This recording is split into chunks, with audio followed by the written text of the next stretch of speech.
Good evening, ladies and gentlemen. We're coming to you live with breaking news.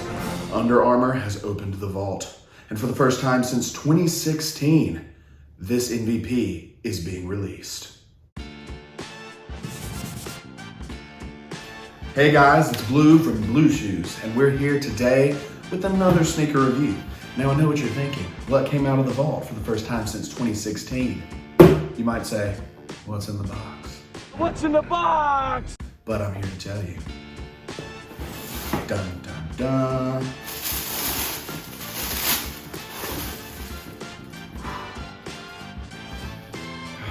Thing of beauty. Yes, it is a shoebox, and yes, it has two drawers for two pairs of shoes, because this is the Curry Retro MVP back-to-back pack. So we're going to be reviewing two shoes today because this pack comes with two pairs.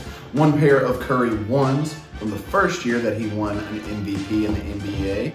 And the second, which we will get to in a minute, is the Curry 2 MVP colorway that he won in his 2016 season, the year that they failed to win the NBA championship. But that's not what we're here to talk about. What we're here to talk about is the back-to-back MVPs and the shoes that came along with it. So way back in 2016, after Curry won his second MVP award, actually the first ever unanimous MVP selection that has ever happened in the history of the NBA. That's right, Michael Jordan didn't do it, LeBron James didn't do it. Steph Curry was the first ever basketball player to get all of the MVP, but first place MVP votes, gotta get that out, to win the MVP award. And the MVP chance go up for Steph Curry. They decided to release a retro of this MVP pack around the same time that Curry was releasing his documentary on Apple TV, Underrated. And it's all about Steph Curry as he was making his way through college into the NBA. It really focused more on his college years at Davidson. But again, coinciding with the release of that documentary, he decided to re-release the back-to-back MVP pack. And I'm so glad he did, because I wanted these when they released all the way back in 2016. But unfortunately at that time, I was an 18-year-old who had a part-time job and did not have much in the way of money dollars. However, now I am an adult and I have more money dollars. So my wife gladly and heartily agreed that I had to have these, because of course I did. Isn't that not right? She completely agrees with all of my purchases that I make every single time. So again, up first we have the Curry 1 MVP shoe. As you can see here, it is beautiful. Chef's kiss, Chef Curry with the pot. With the sauce, Chef Curry with the pop. And this shoe, as you can see, is a white fading into black colorway here. There's also those accents of gold, which are beautiful. You have that writing that's all over the shoe, and it says all sorts of stuff like family, back to back, I can do all things. There's all sorts of stuff. There's even more stuff on here. There's a ton of stuff, and it even continues from the white here on the back part of the shoe all the way up to the front part of the shoe. You've got the black tongue of the sock, has the 413, I can do all things. Yeah, this is just all around a really beautiful basketball shoe. One of the differences about the look of this shoe from the original release of this back-to-back MVP pack is the originals, I believe, had a patch on the inside of the tongue of both the 1 and the 2 that we're gonna get to in a minute. But unfortunately, that is not found on this retro release. Anyways, this is I don't even know exactly what this material is. It's some kind of synthetic imitation leather that the upper of the shoe is made of. I will say around here at the toe portion, there's like a almost rubbery plasticky material that's at the toe box of the shoe. Again, I'm sure that's there to probably help cage the front of your foot as you're playing basketball and moving. Definitely don't want you to burst out of the front of the shoe. I think I'm gonna move this box out of the way for now so it doesn't get in the way of the video. All right, very much better. So yeah, again, the upper is all a synthetic leather. I don't know what these little dots are. I kind of wonder if Curry was inspired by the Jordan 13, by all of the little divots or holes, whatever you would like to call them. They're not holes because it doesn't go all the way through, but little dents or divots that are in the material, the upper of the shoe in a cool pattern. I really like it. My wife is not a fan of the dimples in the shoes. She's also not a fan of Jordan 13s, but it's okay. I like them. And hopefully you do too, or don't. It's okay. Everyone's entitled to their own opinion unless it's wrong. What? The heel counter that we have here in the back, which is great for lock-in and stability, a pretty big heel counter I might add, and it's a firm, hard plastic material. We also have the midsole of the shoe made out of a foam material right here in gold. And as you can see right there, if the camera can pick that up, it actually says charged because this is charged foam, which is an Under Armour kind of foam they used in a lot of Curry's, I believe his Curry 1, 2, and 3 models. And it's a pretty cushy foam. I really like the cushion and the feel of it. But those are the tech specs for the midsole. Here also on the lower part of the shoe, you have a bunch of holes. Again, I'll hold that close for the camera and maybe the B-roll footage will pick that up. But we have holes here in the front of the shoe because again, and on the side, on the inside of the foot, because again, this is a synthetic leather upper, tends to get hot, kind of like I am right now under all of these lights. Apologize for that. But yeah, it needs to be breathable, so there's all those holes. Also, the tongue of the shoe, I might add, is a knit material that is going to be more breathable and allow for airflow into your foot as it starts to heat up and you play some basketball. On the inside of the shoe, on the ankle area here, we have feels like a neoprene material, really cushy, almost feels like memory foam in there.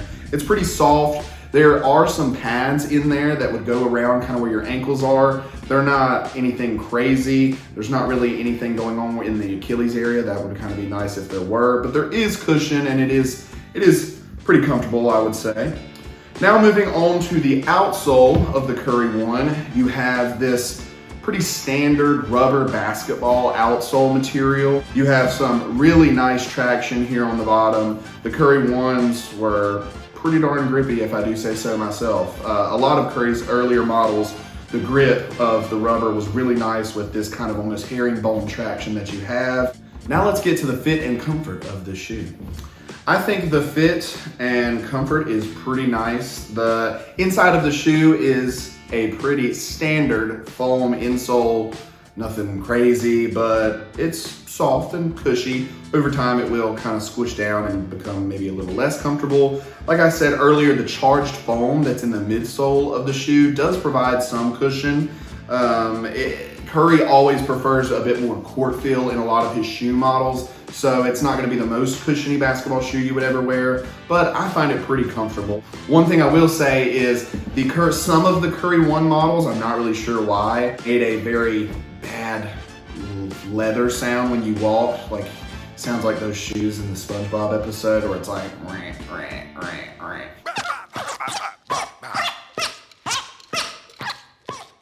Some of those models do that. For whatever reason, not really sure why, these don't do that, actually. They don't make that sound, which is pretty nice.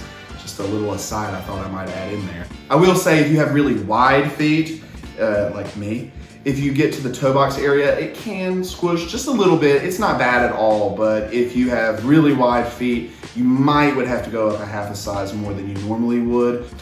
These I bought in a size 10. For me, I will say the earlier Curry models, the 1, the 2, and the 3 fit a little bigger than some of Curry's later models. I wear like a size 10.5 with some of Curry's newer shoes because they fit a little bit more snugly. But this Curry 1 fits a little looser, so I do usually go with my true to size, which is a size 10. All right, it's time to get to shoe number 2, because this is a double shoe review for a double pack.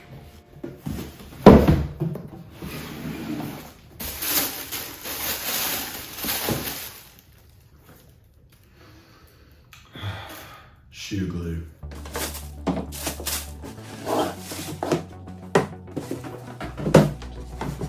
All right, now we have the Curry 2 Retro MVP shoe, the second shoe of the MVP back-to-back pack. So here we have a Curry 2. I've already done a review on the Curry 2 shoe. I believe it was in the Double Bang colorway. So if you would like to, you can go watch that review for a more in-depth review of the shoe. But this is the Curry 2. It is a wonderful shoe. Maybe my favorite of all the Currys, not sure, but it's definitely up there. The look of this colorway specifically, I'll be honest, when I saw it online, I wasn't the biggest fan. I'm not usually a huge fan of mostly black shoes. I don't mind it as much when it's black, but then there's like a white outsole and midsole. But in this situation, it was okay. But of course, I really wanted it more for the history of the shoe than anything. Plus, I do love a good Curry 2. But I will say, once I got these in hand and actually tried them on foot, I liked the colorway a lot better. And they have grown on me more and more every day. I will say probably not as much of a shorts shoe. I think it looks really good if you want to style it or pair it with a pair of black joggers or some dark or black jeans. Looks best, but again, it's grown on me. I like the black, and then of course you have the black upper that fades into the beautiful gold and the gold accents and the shoelaces and the eyelets and the Curry symbol. And of course on the bottom you have the semi-translucent, not very translucent, but somewhat translucent black rubber with the gold flakes in it. Just a really nice design that, again, at first I wasn't a huge fan of, but it's grown on me. But now, getting past the looks, let's go below skin deep to see what the shoe is really about. This Curry 2 upper is a black, possibly neoprene-ish material, I'm not really sure. The back portion where your foot slides into and your heel and Achilles area would be, and then down as it goes around the ankles, is pretty soft and cushy. Then the very upper part is kind of flimsy and just kind of a flat material. But again, it's pretty comfortable, and even though it's thin, does provide a decent amount of support when you lace them up tight. It does provide a little bit of ankle support. It is a good shoe, I will say, to wear with an ankle brace. Because of how thin this upper is, it's very accommodating if you ever end up needing to wear an ankle brace. Then that upper fades into a mock leather-ish material that we have here on the lower upper. And then that fades into a almost plasticky rubber piece that's on the toe box here that helps really lock in your toes here in the toe box of the shoe. We also have holes here that you can see on that toe that help provide breathability as your foot starts to heat up in the shoe. Oh, stop, drop, and roll! You're not on fire, Ricky Bobby. I'm on fire! You're not on fire! Of course, on the shoe, you have the standard Curry 2 heel counter. Again, one difference between this shoe and the OG releases of the Curry 2 is it's missing the I Can Do All Things reference on, I believe, on the inside, or possibly the outside, I can't remember, of the heel counter on this shoe. It is not present on the retro release, but that's okay, I will forgive him. Again, the patch that was on this, on the original releases of these back-to-back MVP shoes is not there. A bit of a bummer, but again, I understand it being missing. When you come to the midsole of the shoe, you have a charged foam midsole, especially back here under the heel. It's charged foam. The heel, especially of the Curry 2, is actually one of the more springy and cushiony setups that you have with any of the Curry shoes. I really enjoy how soft this feels underfoot when you put pressure on your heel of the shoe. Now we move to the outsole, which again I mentioned is a semi-translucent blackish rubber for the outsole, and that herringbone traction is super grippy, indoor, outdoor, and it's relatively durable. I had a pair of Curry 2s that I hooped in, a really long time, probably like 3 or 4 years. I played hoops in those things, And even though the traction has worn down significantly, I still probably could go out and wear them if it wasn't for the fact that over time that rubber did get a little slick and lost some of its rougher texture on the outside of it. So now it's a little slick, but again, very durable. As all basketball shoes are considered, a pretty durable rubber that you have here on the bottom of the outsole. I'm not 100% sure if the rubber will be any different because again, this is more of a translucent rubber, whereas the other pairs of Currys that I've owned has just been a really solid, regular rubber that you would see on the bottoms of shoes. I'm not sure if that would affect anything or not, but if any of you know, please let me know down in the comments and I'd be glad to hear it. The tongue of the shoe is again a similar material as the upper, but a little more soft and plush. And on the inside of it, you can see it's more of a mesh material. For the fit and comfort of the shoe, as I mentioned earlier, the charged foam is super comfortable, especially in the heel of the shoe. As it moves to the front, it's a little bit less so. One major difference between the retro releases of the Curry 2 and the original is it does lack the speed form, which was a technology that Under Armour used in the Curry 2 and a few other shoes. And it really was like a one-piece booty that fit down inside the shoe that kind of molded itself to your foot. In this release, there's just a pretty standard foam insole inside of the shoe. And it actually might be a little more comfortable underfoot than the original Curry releases were. All in all though, this is a really awesome shoe from a bygone era back when the Warriors were going 73-9 in the regular season, setting the all-time record. I don't want to talk about what happened in the finals that year. If any of you would like to remind me in the comments, I'm sure you will. But yeah, it's not a time that I like to go back to.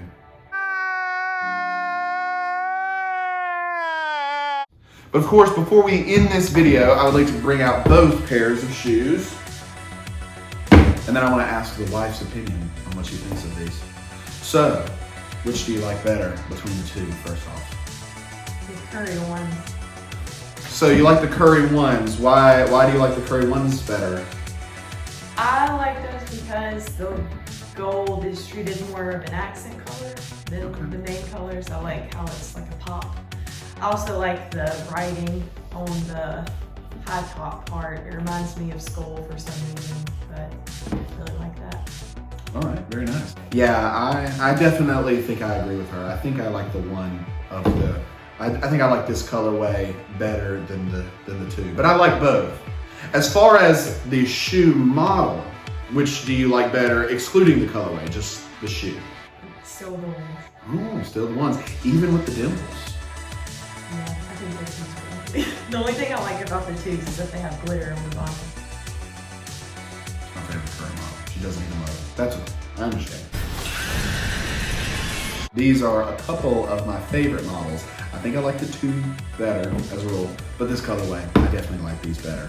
All right, that about wraps it up for me, guys. If you would like to get a pair of these shoes, either of them, I do believe there are, as of right now, still a few sizes left on the Under Armour website, and perhaps maybe I think they might have actually sold out on Foot Locker, but I believe you can still find some pairs on the Under Armour website or app in some select sizes, so go out and get them. They're a great piece of sneaker history and pretty cool to boot. So that's about it for me, and if you guys would like, feel free to subscribe, like this video for future updates from the channel, sneaker news, sneaker reviews. I think we're even gonna get the wife involved and let her review some of these sneakers and see what she thinks, even more than just at the end of the video, so stay tuned for that. All right, well, for now, that's it. Blue out. Peace.